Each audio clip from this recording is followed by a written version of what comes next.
চট্টগ্রামে টানা বৃষ্টিপাতে পাহাড় ধসের শঙ্কায় বায়েজিদ লিংক রোডের ঝুঁকিপূর্ণ রাস্তা বন্ধ করে দিয়েছে চট্টগ্রাম উন্নয়ন কর্তৃপক্ষ। 2 লেনের গাড়ি এখন এক লাইনে চলছে।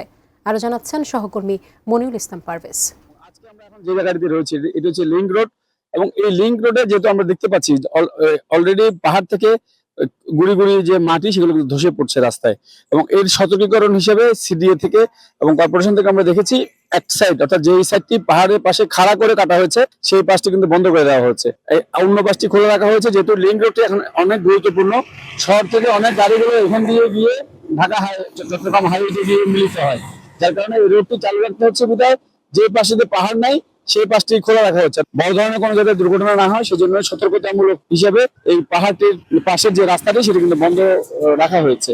চট্টগ্রামের অন্যান্য জায়গায় আমরা দেখেছি মাইকিং হচ্ছে, অনেক জায়গায় জেলা প্রশাসনের পক্ষ থেকে খাবার দেওয়া হচ্ছে, তবে মানুষ সতর্ক না, অর্থাৎ মানুষকে খাওয়ানো হয়, ঠিক খেয়ে দিয়ে আবার তারা সেই পাহাড়ে পাবে তাদের যে ঘর সেখানে চলে যায়। আমরা জিজ্ঞাসা করেছি কেন এমনটি হচ্ছে, তারা বলছেন তাদের ঘর বাড়িতে তাদের পশু পাখি রয়েছে, তারা যেগুলো তাদের ঘরের নিরাপত্তা কে দিবে, এখানে নানান অজুহাত দেখিয়ে তারা জেলা প্রশাসনের ওখানে উঠে আবার রাত্রেবেলা ঠিকই তারা পাহাড়ের পাদদেশে কিন্তু বসবাস করছে।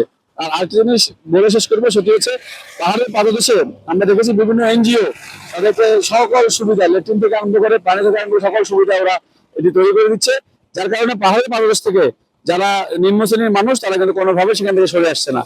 এবং এই জায়গাটা যদি সরকার একটু নজর দেয় তাহলে হয়তো পাহাড়ের পাদদেশে যে মৃত্যুর সংখ্যা বা এই ধরনের অনেক ঘটনা থেকে হয়তো আমাদের অনেক মানুষ রক্ষা পাবে। আপাতত লিংক রোড থেকে এই পাহাড় ধস নিয়ে বা পাহাড়ের পাদদেশে যে একটি রাস্তা সেটি বন্ধ করা নিয়ে আমার কাছে এতটুকুই রয়েছে।